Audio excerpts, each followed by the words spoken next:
Muy bien, pues hoy es domingo 18 de diciembre del 2022 y estaremos viendo del primer libro de Samuel, capítulo 9, de los versículos 1 al 21, y he titulado este mensaje Un encuentro inesperado. Un encuentro inesperado. Acompáñenme en su Biblia. Ahí vamos a leer a partir del versículo 1 ahí del capítulo 9. Dice, había un varón de Benjamín, hombre valeroso, el cual se llamaba Cis, hijo de Abiel, hijo de Seror, hijo de Becorat, hijo de Afía, hijo de un benjamita. Y tenía él un hijo que se llamaba Saúl, joven y hermoso. Entre los hijos de Israel no había otro más hermoso que él. De hombros arriba sobrepasaba a cualquiera del pueblo. Y se habían perdido las asnas de Cis, padre de Saúl. Por lo que dijo Cis a Saúl su hijo, toma ahora contigo algunos de los criados y levántate y ve a buscar las asnas. Y él pasó el monte de Efraín y de allí a la tierra de Salisa, y no las hallaron. Pasaron luego por la tierra de Salim y tampoco. Después pasaron por la tierra de Benjamín y no las encontraron. Cuando vinieron a la tierra de Suf, Saúl dijo a su criado que tenía consigo, ven, volvámonos, porque quizá mi padre, abandonada la preocupación por las asnas, estará acongojado por nosotros. Él le respondió, he aquí ahora hay en esta ciudad un varón de Dios, que es hombre insigne. Todo lo que él dice acontece sin falta. Vamos pues allá. Quizá nos dará algún indicio acerca del objeto por el cual emprendimos nuestro camino. Respondió Saúl a su criado, vamos ahora. Pero ¿qué llevaremos al varón? Porque el pan de nuestras alforjas se ha acabado y no tenemos qué ofrecerle al varón de Dios. ¿Qué tenemos? Entonces volvió el criado a responder a Saúl diciendo, he aquí se halla en mi mano la cuarta parte de un siclo de plata, esto daré al varón de Dios para que nos declare nuestro camino. Antiguamente en Israel cualquiera que iba a consultar a Dios decía así, venid y vamos al vidente, porque al que hoy se llama profeta entonces se llamaba vidente. Dijo entonces Saúl a su criado, dices bien, anda, vamos. Y fueron a la ciudad donde estaba el varón de Dios. Y cuando subían por la cuesta de la ciudad, hallaron unas doncellas que salían por agua, a las cuales dijeron, ¿está en este lugar el vidente? Ellas respondiéndoles dijeron, sí, helo allí delante de ti, date prisa, pues porque hoy ha venido a la ciudad en atención a que el pueblo tiene hoy un sacrificio en el lugar alto. Cuando entréis en la ciudad, le encontraréis luego, antes que suba al lugar alto a comer, pues el pueblo no comerá hasta que él haya llegado, por cuanto él es el que bendice el sacrificio.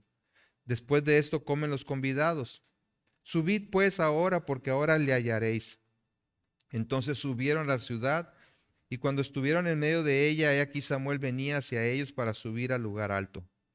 Y un día antes que Saúl viniese, Jehová había revelado al oído de Samuel diciendo, mañana a esta misma hora yo enviaré a ti un varón de la tierra de Benjamín, al cual ungirás por príncipe sobre mi pueblo Israel, y salvará mi pueblo de mano de los filisteos, porque yo he mirado a mi pueblo por cuanto su clamor ha llegado hasta mí. Y luego que Samuel vio a Saúl, Jehová le dijo, he aquí este es el varón del cual te hablé, este gobernará a mi pueblo. Acercándose pues Saúl a Samuel en medio de la puerta, le dijo, te ruego que me enseñes dónde está la casa del vidente.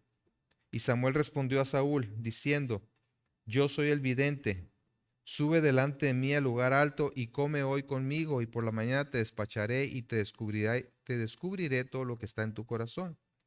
Y de las asnas que se te perdieron hace ya 3 días, pierde cuidado de ellas, porque se han hallado. Mas ¿para quién es todo lo que hay de codiciable en Israel, sino para ti y para toda la casa de tu padre? Saúl respondió y dijo, ¿no soy yo hijo de Benjamín, de la más pequeña de las tribus de Israel? ¿Y mi familia no es la más pequeña de todas las familias de las tribus de Benjamín? ¿Por qué, pues, me has dicho cosa semejante? Bien, Padre, nuevamente, Señor, estamos delante de tu presencia, disponiéndonos de todo corazón para que, atentos a tu palabra, Señor, la recibamos con gozo y con la convicción de que cumplirá el propósito para el cual tú lo envías a nuestra vida. Gracias, Señor, por tu Espíritu Santo que nos ayuda a mí a transmitirla y a todos a escucharla y recibirla. En Cristo Jesús. Amén.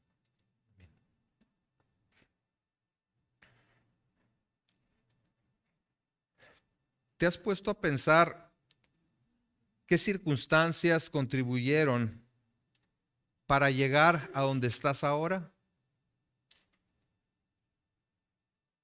Puede ser a esta iglesia local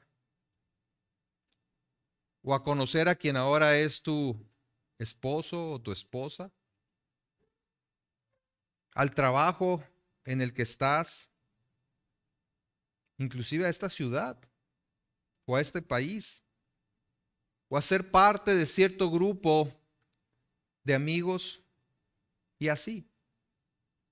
Una serie de eventos se conjugaron para que estés donde estás y cómo estás en este momento.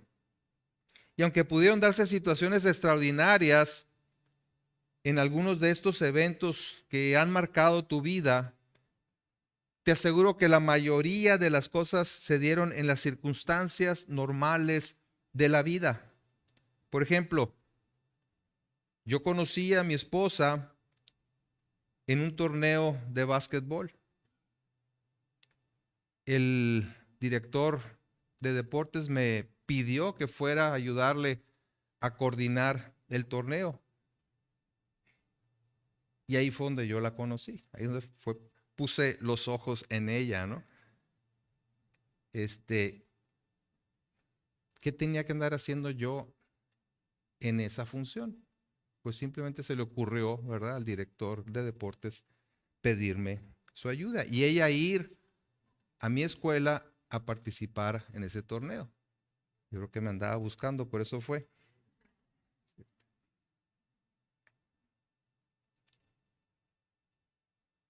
Bueno, viendo en retrospectiva, lo que sé es que Dios preparó ese momento de encuentro para que conociera entonces a la que sería mi esposa. Algunos definen estos acontecimientos como eventos del destino, pero creo que es mejor entenderlos como situaciones que Dios preparó para cumplir sus planes y propósitos. Para nosotros, los cristianos, nada es casualidad. Nada es coincidencia. Podríamos decir que más bien son diosidencias.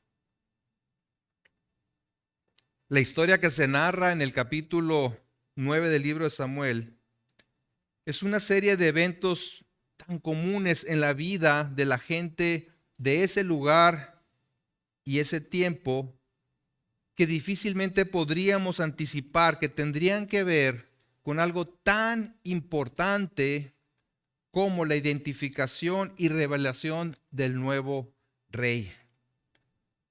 Como vimos la semana pasada en el capítulo 8, Dios había determinado darle a Israel el rey que tanto demandaban. Pero ¿quién sería? ¿Y cómo es que llegarían a conocer a ese nuevo rey? Al leer el relato aquí en el capítulo 9, pudiéramos preguntarnos qué tienen que ver todos esos detalles en una historia tan importante como la designación del primer rey de Israel.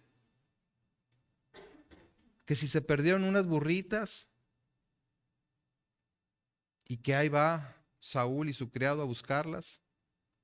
¿Qué tiene que ver todo eso con el tema central de esta sección del libro?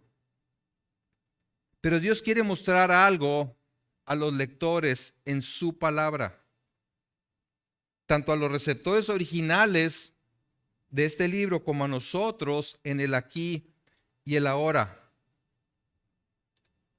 Estarán de acuerdo conmigo que es una historia tal vez un tanto simple, pero que nos lleva a la centralidad del pasaje. Dios cumple a través de situaciones de la vida sus planes y sus propósitos.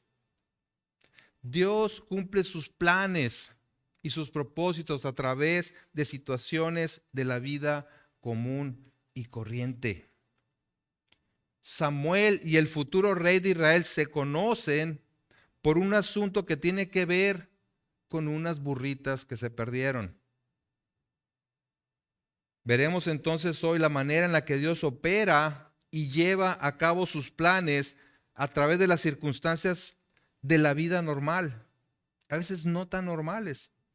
De tal manera que esto nos anime a confiar más en Él, sabiendo que Él tiene control de todo. Los eventos que conducen a la identificación y ordenamiento del nuevo rey lo vamos a ver en varias partes. En primer lugar, la introducción del rey. En segundo lugar, la revelación del rey. En tercer lugar, la confirmación del rey. Y en cuarto lugar, la misión del rey. Veamos entonces en primer lugar la introducción del rey. En primer lugar, el autor nos da a conocer el origen del que sería el nuevo y primer rey de Israel.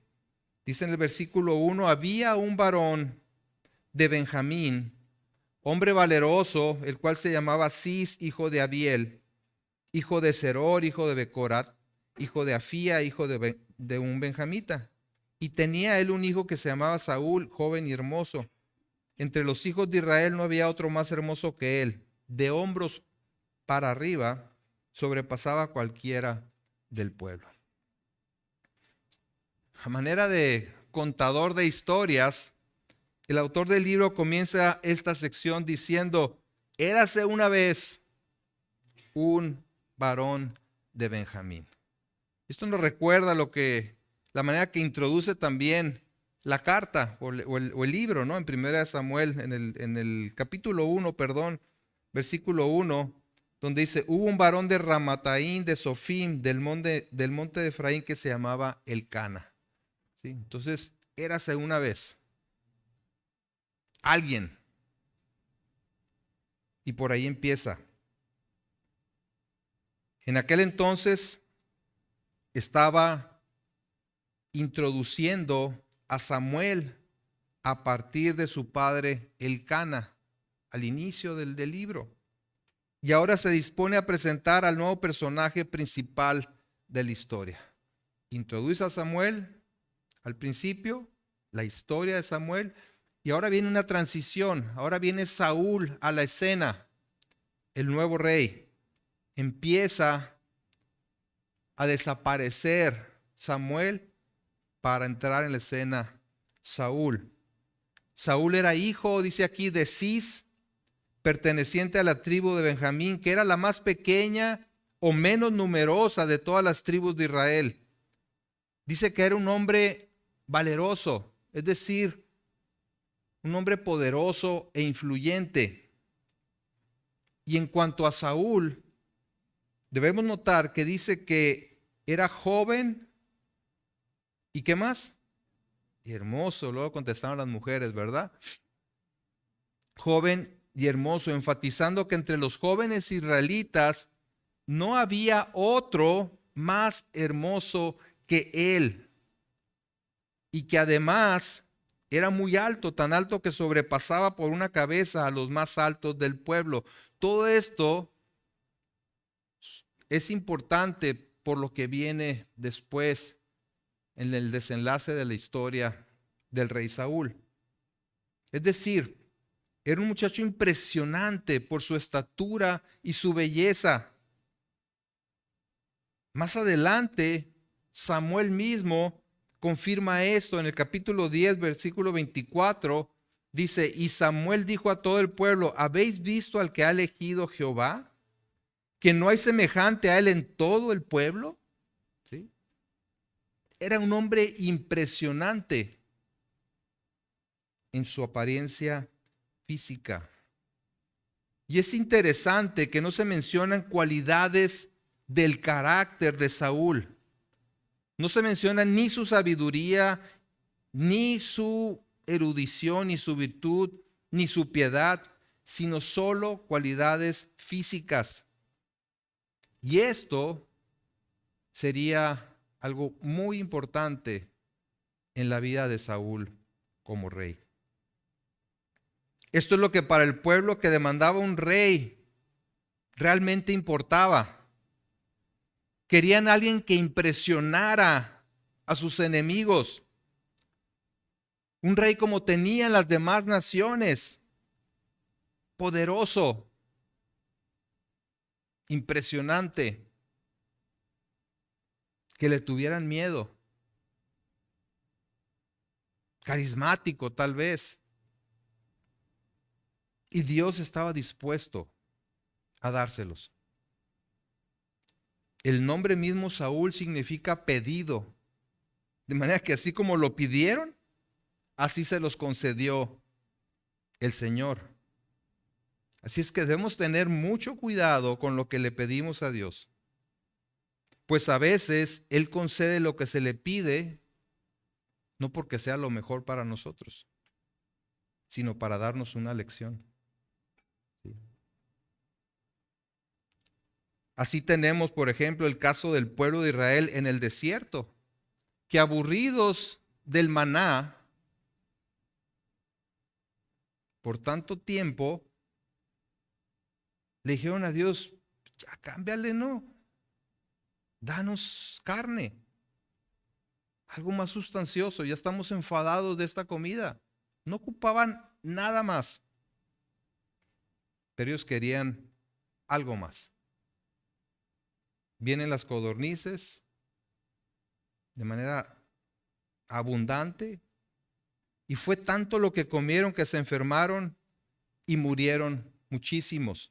Dios les concedió las peticiones de su corazón. ¿Sí? Pero no porque les conviniera eso, sino para juicio. Para que se dieran cuenta que su dependencia debía ser en el Señor y no en sus deseos. Dice el Salmo 37:4, deleítate a sí mismo en el Señor y Él te concederá las peticiones de tu corazón. Es decir, si te deleitas en el Señor, si pones tu corazón en Él, no vas a pedir algo de manera egoísta. No vas a pedir algo para tu beneficio, sino conforme a su voluntad, aquello que lo glorifica a Él. Pero algunas personas parten de este versículo para afirmar que Dios te dará todas las cosas que tú le pidas porque Él se complace en tu devoción. Como eres tan buen hijo, ¿sí? Tan espiritual, pídele lo que quieras, como lo quieras, y te lo va a dar. ¿Sí? El mejor automóvil, el más moderno, el más costoso, tú pídeselo porque te estás deleitando en él, le sirves, ¿verdad? De una manera especial y te lo va a conceder. No es lo que dice aquí. El versículo siguiente refuerza el punto del orden de las cosas. Dice el 37:5, encomienda a Jehová tu camino y confía en Él y Él hará. La clave está en encomendarnos a Él y confiar en Él, en lo que Él tiene para nosotros. Eso es lo que realmente nos conviene. No son mis deseos, mis caprichos, lo que considero mis necesidades, sino lo que Él sabe que me conviene.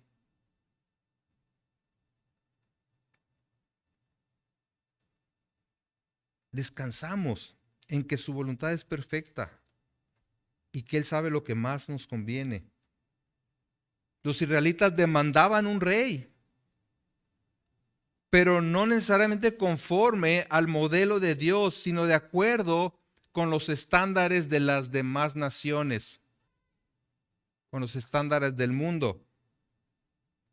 Tenían a Dios como su rey, pero preferían a alguien de carne y hueso que los impresionara a ellos y a sus enemigos.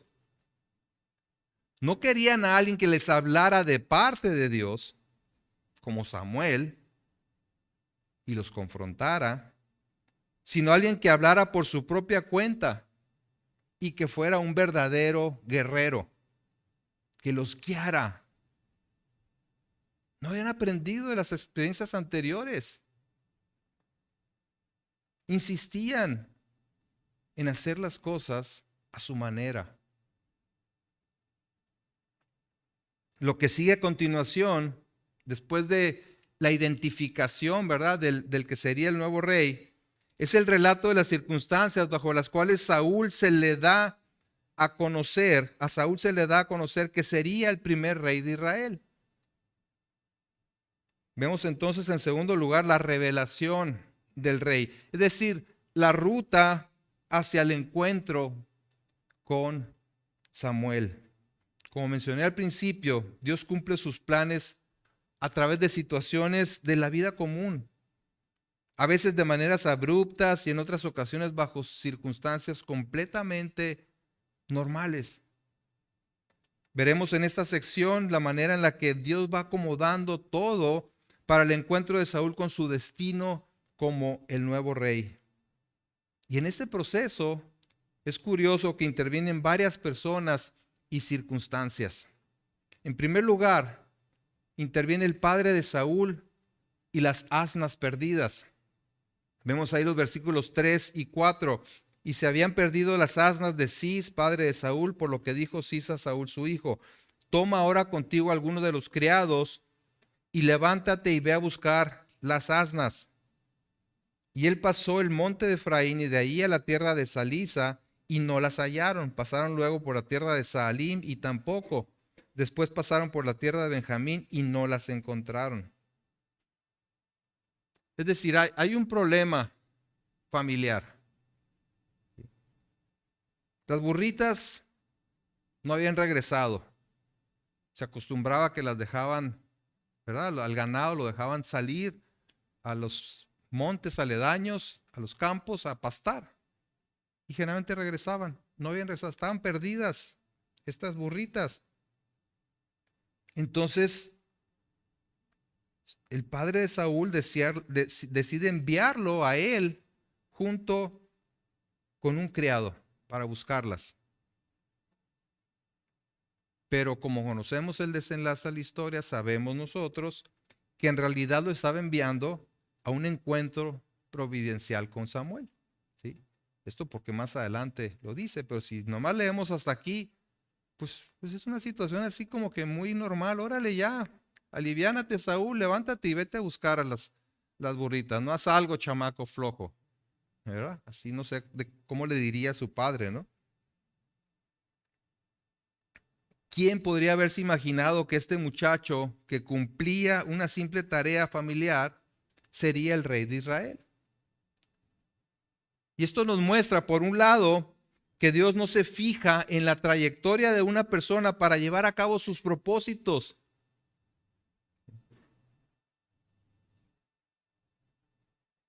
No escogió al hombre más reconocido de Israel, al hombre más encumbrado, preparado para la guerra, etcétera. Escogió a Saúl.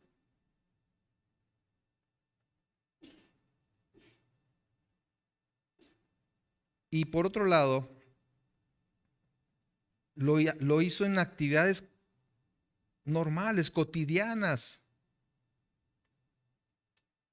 Es ahí donde Dios llama a sus siervos. ¿Qué estaban haciendo Pedro y los demás discípulos cuando Jesús los llamó y les pidió que lo siguieran? Si vamos a Mateo capítulo 4,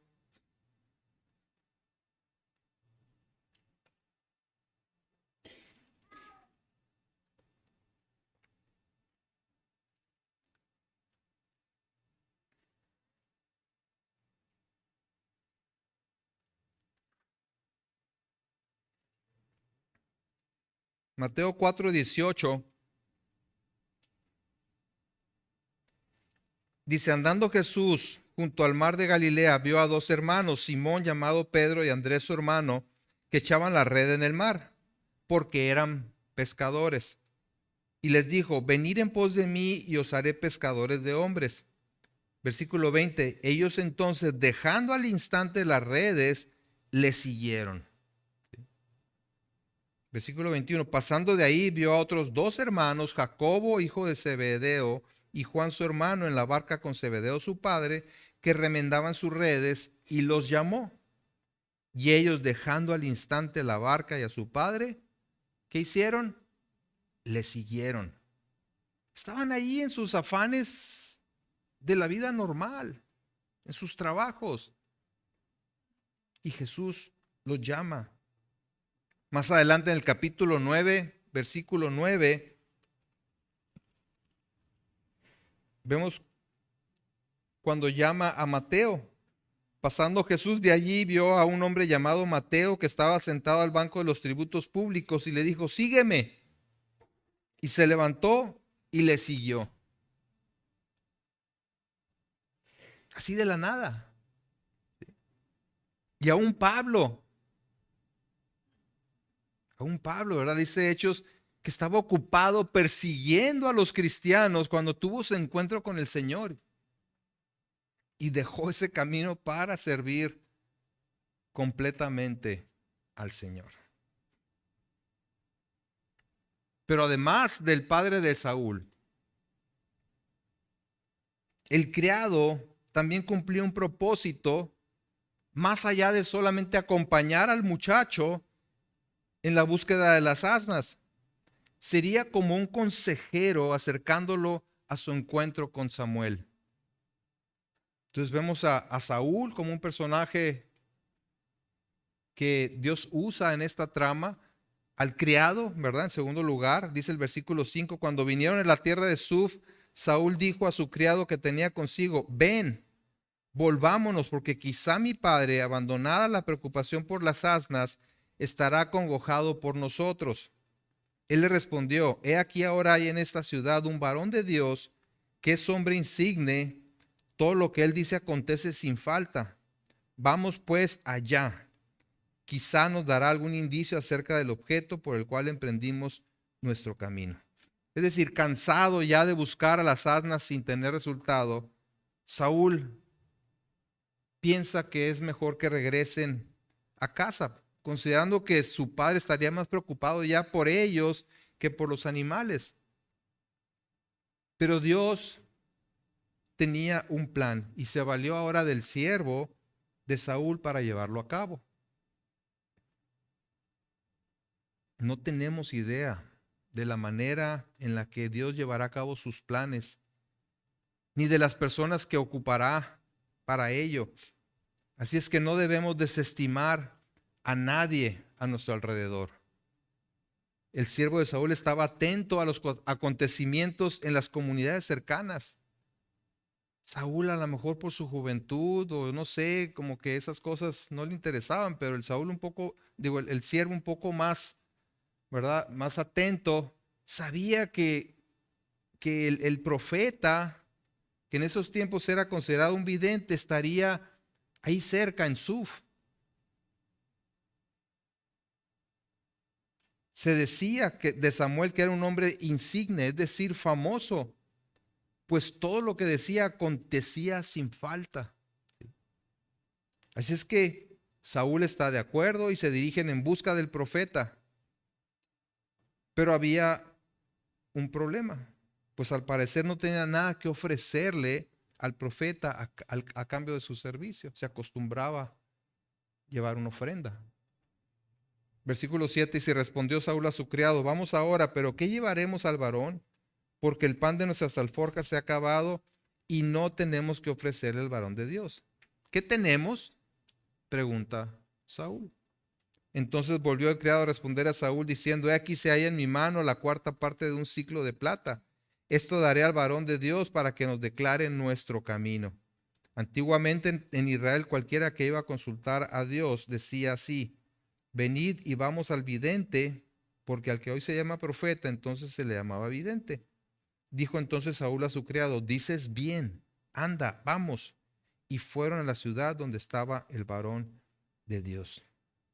Sí, vemos aquí que Saúl y su siervo acuden a Samuel no tanto como profeta para que les diera palabra de parte de Dios, sino como alguien que tiene visiones. Les interesaba más que les dijera qué hacer con respecto a las burritas que escuchar la palabra de Dios. Ese era su interés principal. Y en el versículo 9 el historiador hace un paréntesis, ¿verdad? Como para explicarnos que en la antigüedad también llamaban videntes a los profetas porque la gente los consultaba para que les ayudara en situaciones cotidianas. ¿Sí? Y tristemente muchos israelitas acudían a los profetas más para que les ayudaran en cosas realmente sin verdadera trascendencia que para escuchar la palabra de Dios. Y yo creo que lo mismo ocurre hoy en día. Pues muchos solo quieren escuchar que les va a ir bien, que van a prosperar, que van a sanar, que tendrán éxito, etcétera. Pero realmente no se acercan a la palabra de Dios para conocer cómo está su corazón. Así es que ellos van dirigidos a buscar al profeta. Y en ese camino, además de haber usado al padre de Saúl y a su criado para encaminar a Saúl hacia su encuentro con Samuel, Dios puso en su camino a unas muchachas, a unas doncellas. Dice el versículo 11, y cuando subían por la cuesta de la ciudad, hallaron unas doncellas que salían por agua, las cuales dijeron, ¿está en este lugar el vidente? Y ellas respondiendo les dijeron, sí, helo allí delante de ti, date prisa, pues porque hoy ha venido a la ciudad en atención a que el pueblo tiene hoy un sacrificio en el lugar alto. Cuando entréis en la ciudad le encontraréis luego, antes que suba al lugar alto a comer, pues el pueblo no comerá hasta que él haya llegado, por cuanto él es el que bendice el sacrificio. Después de esto comen los convidados. Subid pues ahora, porque ahora le hallaréis. Es interesante, ¿no? Que parece ser que estas muchachas que salían al pozo a buscar agua, estuvieran tan interesadas en que Saúl llegara al encuentro con Samuel. Ni conocían a Saúl, ¿verdad? Ni el por qué tenían que verlo, simplemente le preguntaron, oye, ¿está el profeta aquí? Sí, sí, pero mira, apúrale para que lo encuentres. ¿Sí? Ni idea tenían que estaban frente al futuro rey de Israel. Pero le dan una serie de detalles para que se apresure, ¿verdad? Dice, vamos, apresúrense a llegar para que lo encuentren. Y por lo visto, como que todo el mundo estaba interesado en que Saúl se encontrara con el profeta Samuel, pero no tenían ni idea ni por qué, ni para qué.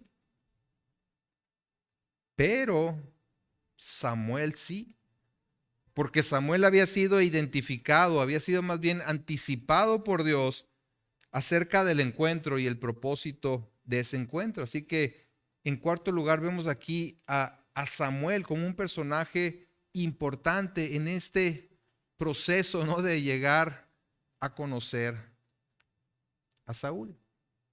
Dice el versículo 14, ellos entonces subieron a la ciudad y cuando estuvieron en medio de ella, he aquí Samuel venía hacia ellos para subir al lugar alto. Y un día antes que Saúl viniese, Jehová había revelado al oído de Samuel diciendo, mañana a esta misma hora yo enviaré a ti un varón de la tierra de Benjamín, al cual ungirás por príncipe sobre mi pueblo Israel y salvará a mi pueblo de mano de los filisteos.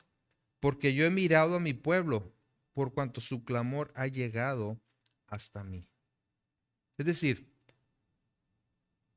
en este caso para Samuel no era ninguna sorpresa encontrarse con Saúl. Ya había sido advertido por Dios un día antes acerca del encuentro con el próximo rey de Israel. Pero para que no quedara duda, Una vez que vio a Saúl, Dios le confirma que él es el elegido. ¿Verdad? Quizás cuando Samuel ve a Saúl dice, Señor, ¿estás seguro que es él? Lo vio muy chamaco, no sé, ¿verdad? Dijo, pues, ¿de verdad? ¿Estás seguro? Versículo 17. Y luego que Samuel vio a Saúl, Jehová le dijo, he aquí, este es el varón del cual te hablé, este gobernará a mi pueblo. No tengas duda, Samuel, él es. Y Samuel había aprendido desde pequeño, ¿se acuerdan? A escuchar la voz de Dios. Así, ¿verdad? Así sucedió. Aunque sabía que Dios levantaría un rey en petición al pueblo, él no sabía quién sería, cuáles serían las características de este rey. Simplemente esperó. Samuel esperó. Y Dios le dijo, va a llegar a tu encuentro. Y cuando lo vio, le dijo, ese es. ¿Ves? Pero por su parte, Saúl no reconoció a Samuel. Ni idea tenía quién era Samuel y que era el juez de Israel, era el gobernador de Israel. Pero ni idea tenía. Vemos entonces a partir del versículo 18 la confirmación de Saúl como rey. Acercándose pues Saúl a Samuel en medio de la puerta, le dijo, te ruego que me enseñes dónde está la casa del vidente. Y Samuel respondió a Saúl diciendo, yo soy el vidente. Sube delante de mí al lugar alto y come hoy conmigo, y por la mañana te despacharé y te descubriré todo lo que está en tu corazón. Y de las asnas que se te perdieron hace ya 3 días, pierde cuidado de ellas porque se han hallado. Mas ¿para quién es todo lo que hay de codiciable en Israel, sino para ti y para toda la casa de tu padre? Samuel ya tenía aclarado el asunto de las burritas perdidas. ¿Sí? Dice, no te preocupes por eso. Tenemos asuntos más importantes que tratar tú y yo. Ven, quédate y te voy a descubrir todo lo que está en tu corazón. Ven a adorar conmigo. Y en la mañana te diré lo que quieres saber y entonces te voy a enviar de regreso. Y de las asnas, pues ya ni te preocupes, ¿no? ¿Y qué era lo codiciable en Israel? ¿Qué es lo que quería el pueblo? Quería un rey. Quería un rey, un líder que los guiara a ser libres de la opresión de los enemigos. De manera que Samuel le dice que él ha sido escogido por Dios para ser ese rey que el pueblo demandaba. Ahora imaginemos la sorpresa para Saúl.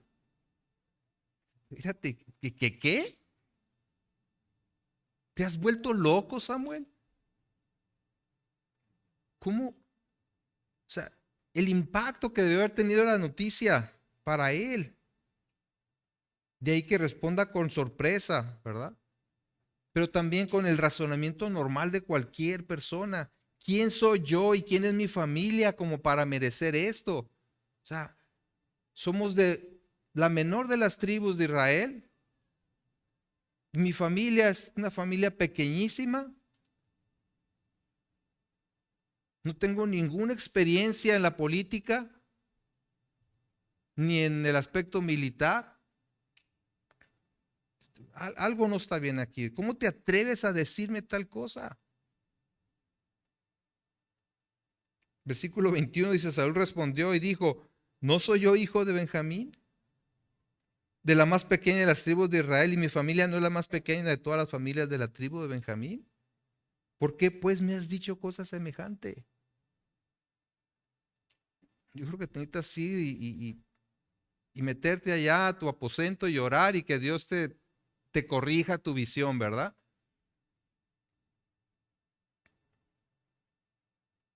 Y ciertamente, a pesar de su impresionante físico, Saúl era tímido. ¿Y por qué digo esto? Porque más adelante, cuando va Samuel a la casa de Saúl, se escondió, estaba escondido Saúl. Lo tuvieron que sacar de por allá, de entre el equipaje. Pues entre tímido y aterrorizado, yo creo, por lo que se le venía encima, ¿no? De repente se entera que será el primer rey de Israel, sin preparación alguna. No es como que vivía dentro de una familia real, ¿verdad? Que desde pequeños entrenan a los posibles sucesores en el trono. Así es que debe haber sido un impacto muy fuerte para Saúl. Pero bueno, esas eran las circunstancias bajo las cuales Saúl tuvo un encuentro con su destino.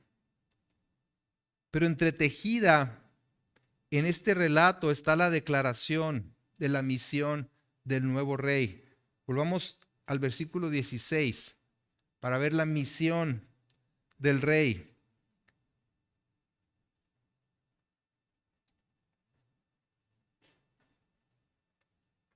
Dice: mañana a esta misma hora yo enviaré a ti un varón de la tierra de Benjamín, al cual ungirás por príncipe sobre mi pueblo Israel, y salvará a mi pueblo de mano de los filisteos, porque yo he mirado a mi pueblo, por cuanto su clamor ha llegado hasta mí. Aunque Dios no estaba de acuerdo con el pensamiento de su pueblo, Dios actúa con misericordia al ver la desesperación de los israelitas. Dice: por cuanto su clamor ha llegado hasta mí. El pueblo había estado clamando para ser liberado de los filisteos.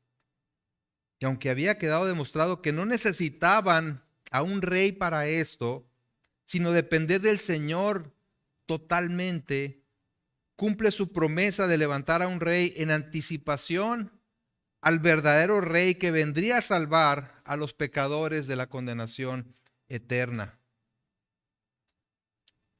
Dios habla con ternura acerca de su pueblo.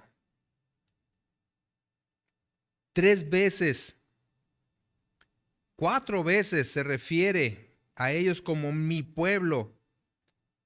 Solamente en los versículos 16 y 17. Brindaría a su pueblo un líder, un príncipe que los liberara del enemigo. Y es muy bonito ver aquí que Dios no desampara a su pueblo. No es ajeno a su clamor por rescate. Especialmente ser rescatados de ellos mismos. Porque eso es lo que necesitaban en realidad.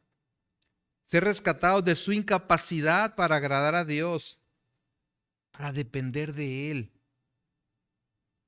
Ser rescatados de su autosuficiencia y justicia propia, lo cual vendría después a través de Jesucristo, el príncipe y salvador, para dar, como dicen Hechos, a Israel arrepentimiento y perdón de pecados.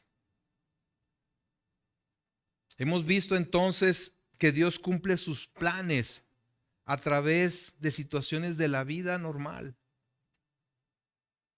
con personas normales.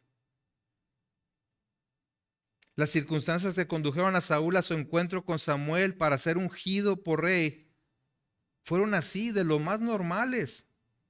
Pero se puede ver detrás de los hechos la mano de Dios dirigiendo todo para cumplir sus planes.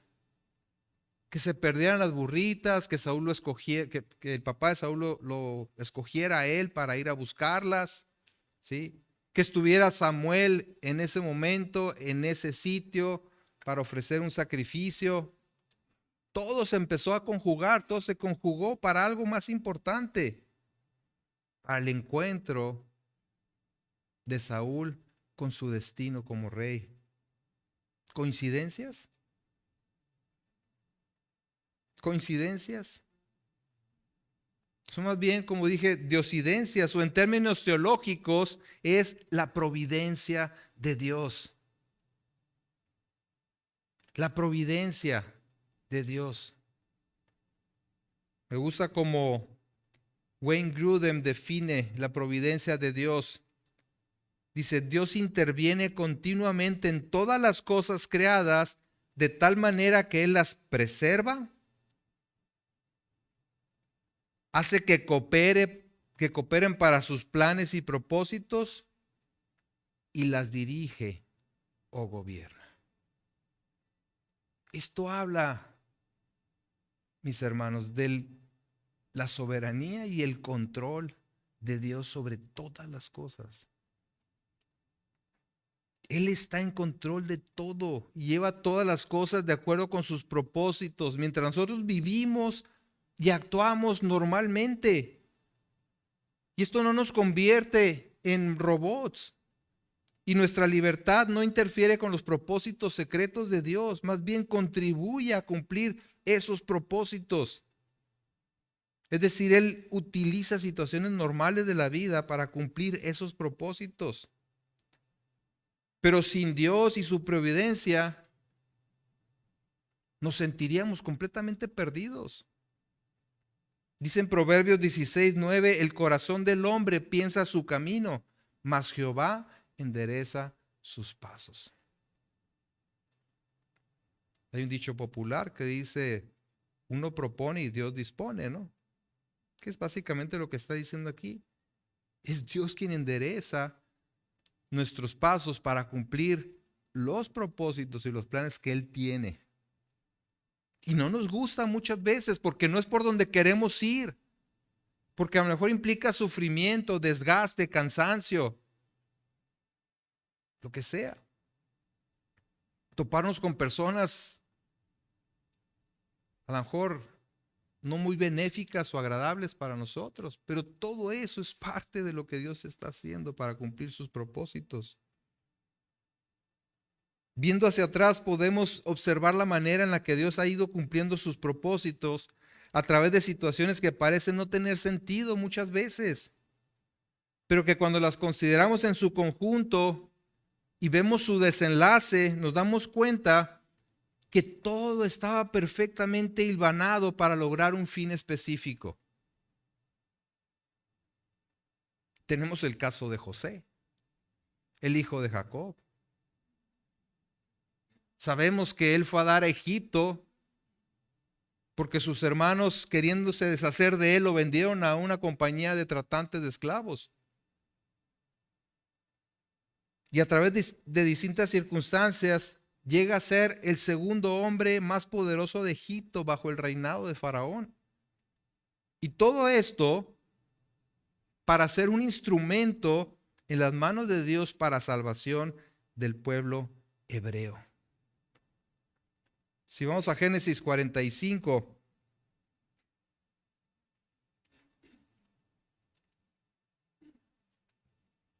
vemos precisamente las palabras de José a sus hermanos cuando viene el reencuentro.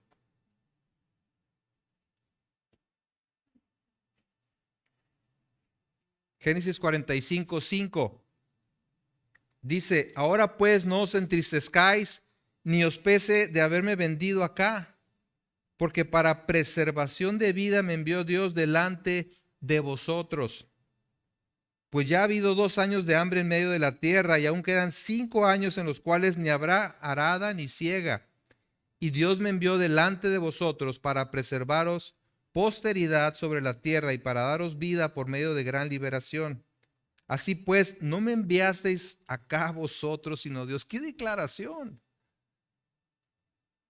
Ustedes en su pecado me trataron mal, quisieron matarme, me vendieron. Me entregaron ahí a los tratantes de esclavos. Pero ¿saben qué? No fueron ustedes. Ni siquiera de eso se jacten, de sus maldades. ¿Sí? Que me ha puesto por padre de Faraón y por señor de toda su casa y por gobernador en toda la tierra de Egipto. ¿Sí? ¿Y qué decir de Moisés? Un niño que estaba destinado a la muerte, como todos los demás niños de su edad en ese momento. Pero que fue protegido y rescatado en el río por la hija de Faraón y criado por su propia madre en casa del hombre más poderoso de la tierra para llegar a ser el libertador del pueblo de Israel. ¿Quién lo iba a pensar? ¿Sí? Y de David, que le dice a su papá, ve allá donde está la batalla, llévale estos sandwichitos a tus hermanos y me traes noticias a ver cómo va la cosa, ¿no? Y resultó ser el que venció al gigante y liberó al pueblo de Israel de la amenaza de los filisteos. No tenía nada que ver en el asunto. ¿Quién te iba a decir que estarías hoy aquí en esta iglesia local? ¿Sí? ¿Cómo se llevó a cabo el proceso para llegar hasta aquí? Cada quien tiene su historia. Y como dije al principio, quizás algunos eventos un poco inusuales, pero en la mayoría de los casos con situaciones muy normales de la vida. ¿Has considerado que todo lo que te ha ocurrido es parte de la providencia de Dios? ¿Cómo respondes a eso? Nuestra confianza debe estar puesta en el Señor y no en las circunstancias que nos rodean, con plena certeza, la plena certeza de que todo lo que sucede es parte del plan y los propósitos de Dios. Podemos descansar en Él. Podemos descansar en Él, sabiendo que todas las cosas que nos suceden nos ayudan a bien, ¿verdad? No sabemos ese versículo, ¿no? Romanos 8:28. Y sabemos que a los que aman a Dios, todas las cosas les ayudan a bien. Esto es, a los que conforme a su propósito son llamados. Una traducción más literal dice, sabemos que Dios hace que todas las cosas obren para bien. Es decir, en su providencia Dios orquesta todos los acontecimientos de la vida con miras a nuestro beneficio, tanto temporal como eterno, pero particularmente el eterno.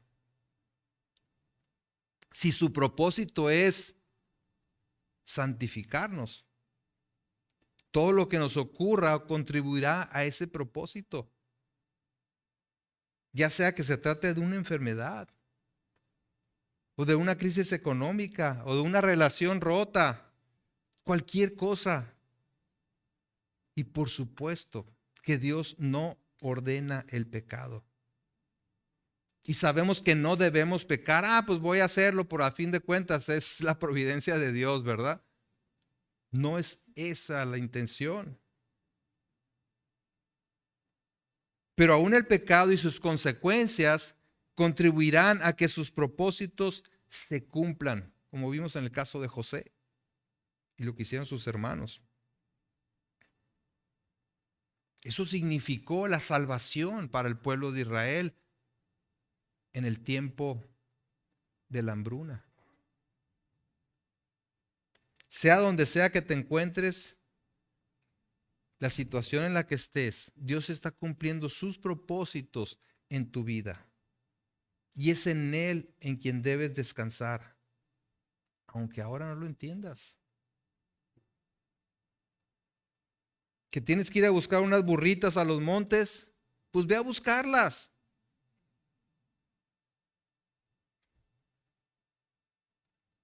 En las circunstancias en las que te encuentres, debes considerar que Dios está en control y por esa razón tener paz y confianza en Él.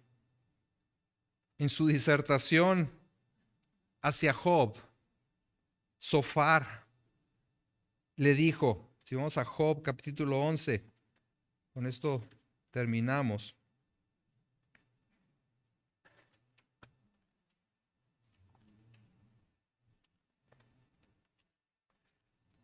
Job 11, a partir del versículo 7.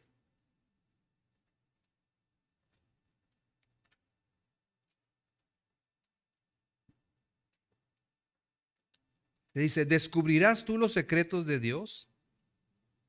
¿Llegarás tú a la perfección del Todopoderoso? Es más alta que los cielos. ¿Qué harás? Es más profunda que el Seol. ¿Cómo la conocerás? Si tú dispusieres tu corazón y extendieres a él tus manos, si alguna iniquidad hubiera en tu mano y la echares de ti, y no consintieres que more en tu casa la injusticia, entonces levantarás tu rostro limpio de mancha y serás fuerte y nada temerás.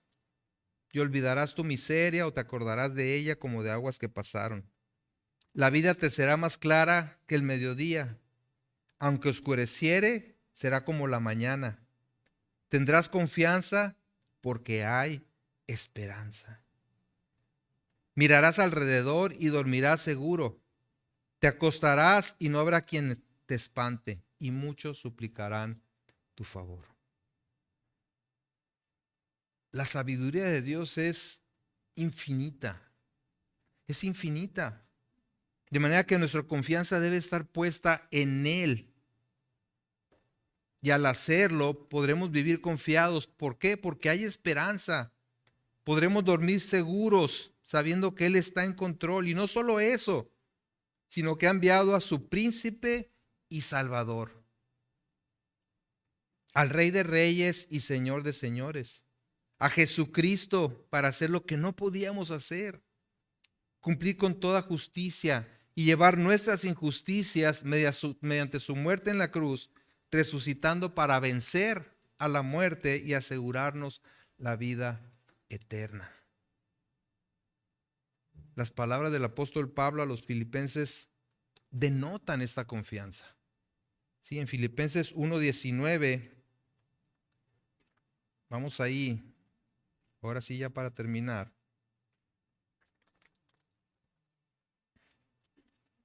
Filipenses 1:19 dice, porque sé que por vuestra oración y la suministración del Espíritu de Jesucristo, esto resultará en mi liberación, conforme mi anhelo y esperanza de que nada seré avergonzado.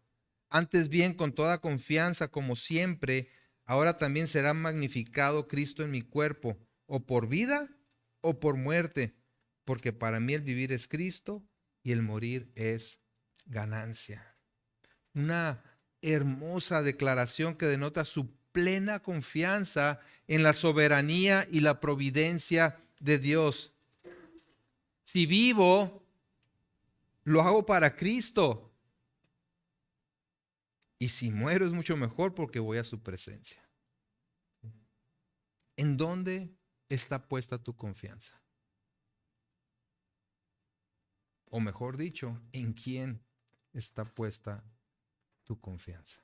Oremos. Padre, gracias por tu palabra. Gracias porque nos muestras a través de estos relatos el hecho de que tú estás en control de todas las cosas. Ciertamente nos inquietamos por cosas que vemos, escuchamos, que nos pasan, por todo lo que sucede a nuestro alrededor. Y olvidamos de repente que tú sigues en control de todo. Ayúdanos, Señor, a confiar en ti, a saber que estamos en tus manos y que lo que pase, Señor, es parte de tus planes. Y lo que permitas que pasemos es para cumplir tus propósitos en los que somos, por tu gracia, tus hijos, Señor. Ayúdanos a descansar en ti y a saber que tenemos en Cristo a nuestro Rey y que no necesitamos absolutamente a nadie más ni nada más. Gracias, gracias, Señor, por esa obra preciosa que tú has hecho para rescatarnos, para darnos libertad y sobre todo vida eterna. A ti sea la gloria hoy y siempre. Amén.